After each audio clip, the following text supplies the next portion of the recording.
Непрадказальнасць Беларусьбанк вышэйшай лігі выбітна адсочваецца па выніках 3 стартавых тураў. На чале табліцы самая маладая каманда лігі. Самыя паспяховыя калектывы ў нацыянальнай гісторыі па-за топ-10. А на чале гонкі бамбардзіру 22-гадовы дэбютант айчыннага першынства. Ці то яшчэ будзе ўпэўнена творчая група БФФТБ і прапануе заўзятарам анонс самых інтрыгуючых сустрэч уікенда.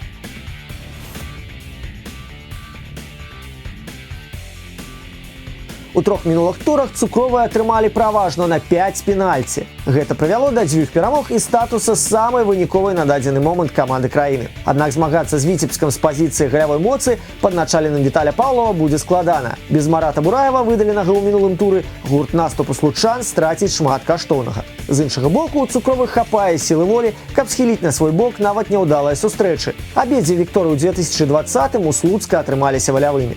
Цікава, што ў мінулым так шмат каманда на прасторах вышэйшай лігі не перамагала, пераступаючы праз сябе. Для Віцебска вандроўка ў Слуцк да мінулага года была прыемным падарожжам. Серыя з 5 матчаў без няўдач грунтавалася на 2 паспяховых ваяжах – 2-0 і 3-2. Аднак у 2019-м цукровыя разнеслі падначаленых Сергея Ясінскага 3-0. Як то будзе зараз, прадказаць складана, бо з гульні прадстаўнікі поўначы яшчэ не адзначаліся ў сезоне. Акрамя таго, завітаюць да супернікаў без ключавога абаронцы Даніла Чалава, выдаленага ў мінулым туры. Так што вераваць інтрыга ў гэтай пары будзе з асаблівым тлумам.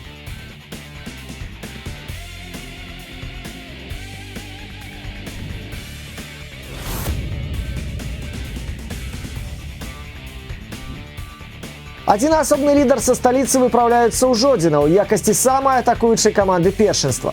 3 галы топ-снайпера эліты Джасурбека Яхшыбоева, палова ад здабытку студэнтаў. Магло быць і болей, аднак малады форвард толькі ў сустрэчы тыднёвай даўніны супраць Мінска сапсаваў шэраг момантаў. Тым не менш, нават адзіны гол узбека дапамог скарыць землякоў і прымусіў забыцца на тое, што падначаленыя Александра Бяляўскага гулялі ў меншасці. Што цікава, у мінулым сезоне Рцар ні разу Жодзіна не саступіў. Дома перамога 2-1, а ў гасцях згуляў 3-3. Гэта прыемны нюанс перад вандроўкай, бо перад сезонам 2019 апошняя вікторыя студэнтаў над аўтазаводцамі мела датай ажно 2003 год. Тады Рцар скарыў Тарпеда дома з лікам 1-0. Што тычыцца гаспадароў, то тут цікава паназіраць, як падначаленыя Юрія Пунтуса адрэагуюць на паразу ад мінскага Дынама тыднёвай даўніны. Яна для Тарпеда стала першай у чэмпіянаце. Да таго ж, першы раз за спаборніцтва чорна-белыя не адзначыліся. Плюс быў сапсаваны ў юбілей Владзіміра Бушмы. На Дынама брамнік праводзіў 300-ы матч у эліце, аднак захаваць валоданне недатыкальнасці не здолеў.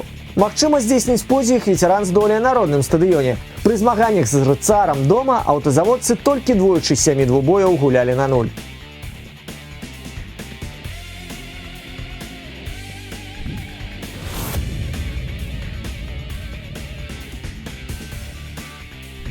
Пара, што паўтарае самае упартае чвэрцьфінальнае супрацьстаянне Кубка краіны.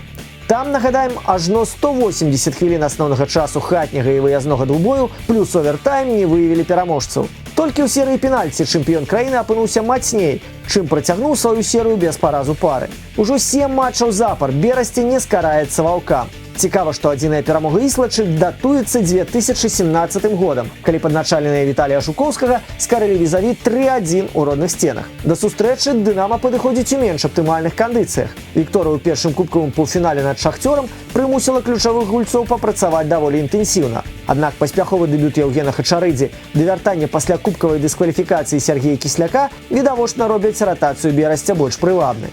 Да таго ж Дынама з усіх 7 сустрэч 2020 года прапускала толькі ў 2. Тэндэнцыя прывабная, бо пры хатніх змаганнях з Іслачу бела-блакітныя прапускалі ў 4 сустрэчах з 5. Іслач на мінулым тыдні прапусціла ад Слуцка тройчы і пацярпела першую паразу ў чэмпіянаце. Не дапамог нават дуплет Макася. Раней у 6 падобных выпадках ваўкі абавязкова перамагалі. Зараз жа нават адзін гол можа змяніць усё. Сёлета бела-блакітныя не перамагалі, калі прапускалі хаця б раз.